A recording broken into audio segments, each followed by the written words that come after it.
সম্পর্কে বিচ্ছেদ হলেও এখনো মাঝে মধ্যে শাকিব খানের সঙ্গে সম্পর্ক ও সন্তান নিয়ে কথা বলতে দেখা যায় ঢালিউড কুইন অপু বিশ্বাসকে।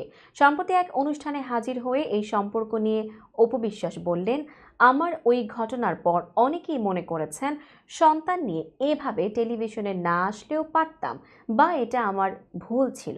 পুরো বিষয়টি পারিবারিকভাবে সমঝোতা করতে পারতাম। বিস্তারিত ডেস্ক রিপোর্টে। অপু বলেন, আমরা পারিবারিকভাবে সমাধানের চেষ্টা করেছিলাম, কিন্তু প্রতিবারই মনে হচ্ছিল পেছন থেকে কেউ টেনে ধরছে, ফলে বাঁধনটা ছিঁড়ে গেছে। এদিকে এই নায়িকার সঙ্গে বিচ্ছেদের পর চিত্রনায়িকা শবনম বুবলীকে বিয়ে করেন শাকিব খান। ওই সংসারে একটি পুত্র সন্তান জন্ম নেয়। এক পর্যায়ে তারকা স্বামীকে ঘিরে বিবাদে জড়িয়ে পড়ে বুবলী অপু। একে অপরকে ইঙ্গিত করে নানা মন্তব্যও করেন তারা। এজন্য সম্প্রতি দেওয়া সাক্ষাৎকারে বুবলীর নাম উল্লেখ না করে এসব বিতর্ক নিয়ে কথা বললেন অপু বিশ্বাস। তিনি বলেন, আমার সন্তান জয় না থাকলে যে বিষয়টি হয় তাদের আমার যোগ্য বলেই মনে করতাম না, কেননা যোগ্যতা একদিনের সৃষ্টি হয় না।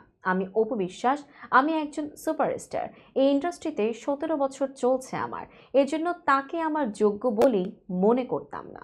প্রসঙ্গত, 2017 সালের 10 এপ্রিল একটি বেসরকারি টেলিভিশনে লাইভে এসে শাকিব খানের সঙ্গে বিয়ের কথা প্রকাশ্যে আনেন অপু বিশ্বাস। সঙ্গে একমাত্র ছেলে আবরাম খান জয়কেও নিয়ে আসেন তিনি। ওই সময় তিনি সাক্ষাৎকারে জানিয়েছিলেন, 2008 সালে শাকিব খানের সঙ্গে বিয়ে হয়েছিল তার। 2016 সালের 27 সেপ্টেম্বর কলকাতায় একমাত্র ছেলের জন্ম হয়।